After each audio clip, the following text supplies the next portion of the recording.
In this video, I want to get a little bit deeper into the development tools in Lightroom. We've gone over the basic panel in Lightroom and what we call the global tools. That is, the tools that affect the entire image. And we've done that in quite a lot of detail. In this video, I want to cover some other areas of the development panel, including the local tools, which affect just very small areas of the image, as well as some sort of specialty tools. I want to talk about the HSL panel in a little bit more detail and how you can use that creatively, as well as strategies for converting to black and white and using the black and white panel and split toning to add more interest. And then a little bit into the effects panel. There's a lot going on in here. Some of it is a little bit more advanced. We can't get into all of these areas within the scope of this course, but please feel free to explore those on your own or come back and take the digital imaging class so we can get deeper into those areas. Okay, let's go ahead and get started. I'm looking at an image from the art installation from Joshua Tree that we looked at last time.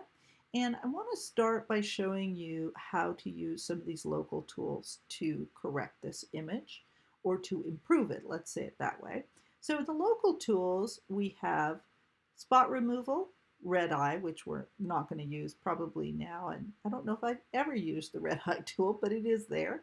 Graduated filter, radial filter, and the wonderful, wonderful brush tool. But let's just start with the spot removal tool, which is really handy. Now, every time you hit one of these tools, you notice you get a new menu. This one allows you to adjust, and you can take a look at this. The size, there's the brush. It's right here. The size of the brush, we're going to leave it about there for now. The feathering, that is the softness or the hardness of the edge of the brush, and the opacity. And for now, we're going to leave the opacity full up. There are situations that you might get into in the future where you might want to lower the opacity. But right now, we're just going to use it at 100%. I'm going to go ahead and zoom in. And what I'm going to use the spot, you can use spot removal often if you're correcting, like if there was something on your image sensor, but you can also use it aesthetically to just clean up an image and make it a little bit more focused. I'm just going to take some of the debris off of this ground just so that the eye isn't quite so distracted. One thing I want to warn you about the spot tool is that the Lightroom's pretty good at making decisions. What it's going to do is you notice I could just click or even brush. It's going to use or sample other information in the area to make these corrections. Usually it does a pretty good job, but occasionally it'll do something very strange, and you kind of have to watch out for it. Now, I would not use this tool. I'm just going to increase the size a little bit for anything bigger than this. You don't want to use it to take out a car or a person. Those are really things you would want to do in Photoshop. But you can take out this little bit of wood. Should work pretty well. Ooh, that went very nicely. I'm going to leave now some of this debris I don't want to take out. I'm just kind of trying to simplify it. Maybe take a little bit off the edge. Okay. And let's go ahead and call that done for now. And take a look. Yeah, that looks better. That just keeps the eye from going around there. Now, I could also let's go ahead and go back up into that tool. If you wanted to, you could even take out these streaks in the sky.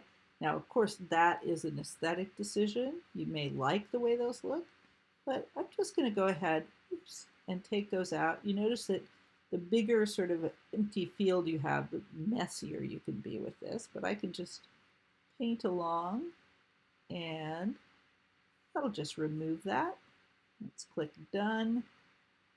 And yeah, I actually do like that without the little streaks in the sky. It's just a little less distracting.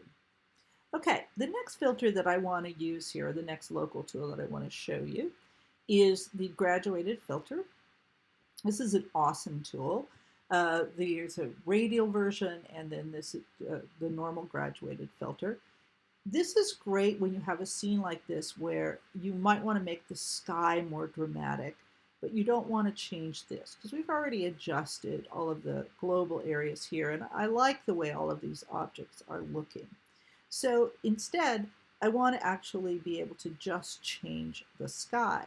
There's a couple ways to do this, but the graduated filter is one of the best ways for a scene like this. So I click on it, click on the top of the image, and drag down this little graduated filter. It's got a center area above and below. It could be a little bit, I found that the graduated filter, you can actually move it and turn it, which is really cool, but it's sometimes a little bit wonky and it actually tries to do that without you. So there we go. And this actually is, I like to put it right on the horizon because that's the place you're going to see the change. And you're going to want to be pretty careful with this. I'll go ahead and be really dramatic so you can see what it's doing, but you can see that a little bit goes a long way when you're using the graduated filter. So there's the exposure. We don't want to go quite that far. We could make it lighter or darker. What I really want to use this for is just to make the sky a little bit more dramatic. So I can bring down the exposure. I can raise the contrast. I'm going to bring up highlights and the whites just a little bit. Maybe take the shadows down and maybe dehaze. There we go. Now I've got this wonderful dramatic sky, and I can just go ahead and click done. I've got this nice dramatic sky. It's going to affect some of the stuff at the top, but it's going to leave the bulk of this scene untouched, which is what we want. I don't mind that it's affecting a little bit of these things at the top. Okay, so that's the graduated filter. Now we can also use the brush tool. And the brush tool is very cool because we can go in to individual areas in the scene and just adjust them. Now, there's nothing in here that I would obviously want to correct, but let's just pick something so you can see how this tool works. Let's just say that we want to change out what's going on with this. Oops, let's go back to that tool, with this TV. And I'm going to go ahead and make my brush a little bit less feathered, because I'm going to be painting this precisely. I'm going to also put the auto mask on, and that's going to help a little bit. And I'm going to put on the show selected mask overlay. And what that's a way that we can actually see where we're going to make these changes. So when I paint with this, it's going to put this red haze over it. Don't freak out about that. That's okay, because it's not going to show in the end. And if I make a mistake and I kind of go over the edge, that's all right too. I can go into this erase tool, it just has a little minus sign, and just take those areas out. There we go. And once I get it pretty much set, it looks like I need to go back a little bit. I think I was on yes. You can actually have a couple of different brushes to use on the same area. I'm going to add a little bit in there, a little bit there, a little bit there, and that'll be good. Oops. Sorry, I didn't mean to do that. Let me go back to my brush, and I can actually just grab it again. That little point makes me able to grab the same brush again. I'm going to take the overlay off. That just makes it not visible. I'm also going to take the pin so it's not actually, so it does not show for now. Now, it doesn't look like anything's happened because we haven't adjusted the brush, but watch what happens if we just grab the exposure and notice that it just adjusts that television. And actually, I rather like getting that television a little bit darker. I can also change, if you wanted to, you could change the warmth. That's pretty cool. I could make it, I could up the clarity a little bit. So I can just change that TV. When I'm done, I'll go here And let me just show you the change that we made. I like that it's realistic, but it actually does make that TV, brings that TV out. So if I go back to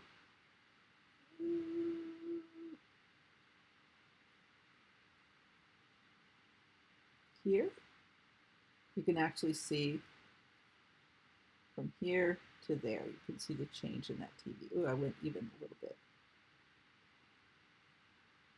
There we go. So this was before the change, and this is after the change. And I actually really like that. Okay, so that's the brush filter. Just a few more things before the end of this video. I want to show you the HSL panel, which is one of my favorite areas. I'm just going to click this basic panel up for now. We'll come back to the black and white. The HSL is a pretty cool panel. I think I showed you this in class very briefly. So remember, we have hue, saturation, and luminance. We looked at this when we talked about color. And this is a way that we can, this is actually a global adjustment, but because it's dealing with different colors, you can use it rather selectively. I don't use the hue very much, but I'll just show you what this is about. If we go to the yellow and we play with that, you can see that it's just grabbing the yellow colors in here and shifting them along that hue basis. Same thing if we grab the blue, it would be changing just the sky. Now, I don't use the hue so much as I like to use the luminance and the saturation. So let's start with luminance. And notice that if I grab the yellow slider in HSL and I just pull it to the left, it drops the luminance. It makes that yellow just a little bit darker. And that really changes the overall effect. Or I could actually go up and make that, I kind of like that, make that just a little bit hotter. So it brings the yellow up and it creates a little different contrast. I could also go to the saturation and just saturate that yellow a little bit. Now, while I'm in saturation, we could also desaturate the sky because the sky got kind of carried away when we did that. But we could drop the luminance even further and just add to all of that effect. So that is the HSL panel. Often really, really an exciting panel to play with those different color areas. Okay, the last I want to show you a couple more things in here. So I want to show you the black and white mode. Now you should never shoot in black and white. You should always convert to black and white. There are actually a number of black and white presets that you can play with. I don't use the presets in here to begin with, but it's kind of fun to go through and just see the different possibilities of the presets. So this gives you different black and white options. But I prefer actually to start and just pick the basic black and white here and then use what was the HSL panel. Let's go ahead and click this basic up. Has now become the black and white panel. And what you'll notice about this black and white panel is that it still has the colors available. And that's because it's actually going to respond to the colors of the image. So if I pick the blue, it's going to lighten and darken that area. If I pick the yellow, it'll darken it, which I actually rather like on this one. I can play with the green areas. That'll bring those screens up a little bit. Yeah, I think I like that. Bring the green up. So you can see that you can actually make these wonderful adjustments in the black and white image through this color panel in the black and white mode. Now, the last thing I want to show you here, which is one of my favorite things to do with black and white, is the split toning. The split toning actually gives you an option to add some color into a black and white image in a very specific way. So if we go up here to the highlights, I'm just going to pick the highlights, and as I use my eyedropper, notice what happens. This is coloring this, but it's only coloring the very brightest areas of the image, the highlights. Now, I tend to, this is my preference, I tend to like to make the highlights warm. And then I want to go to the shadows, and I'm going to do the same thing with the shadows. Now you can play around with this depending on what your preference is. I tend to like to make my shadows somewhere in this blue range. And I can also change the balance so that I have more of the warm or less of the warm. And so you can see that makes a nice complex monochromatic image that has cooler shadows and warmer highlights. So one of my favorite tools, very cool. So the last thing I want to do, let's go down to the effects panel. And in the effects panel, you just have a couple of things that are fun. And again, you may have played with these already, but I want to show you the vignette, which you can actually, I'm not a big fan of the reverse vignette, but some people like that. The vignette just darkens or lightens the edges. You have controls for controlling the midpoint, the roundness, the feathers. There's also a really important tool here where you can actually prioritize color, or you can do a paint overlay, which gives you more of a uniform image, that a uniform vignette that isn't as affected by the different tonal areas. Now the other thing, especially if you're doing a black and white image, that you might like to do is to play with your grain. Let's go ahead and zoom in here so you can see this. We can actually add grain just as if we were in a photo. We can change the size of that grain, change the roughness of the grain, and this could be kind of a fun effect. Again, it is effect, it's a playtime, but really interesting things that you can do within this development panel. Okay, that's it for this one. There's one other video introducing you to Photoshop, and we'll go from there. Okay.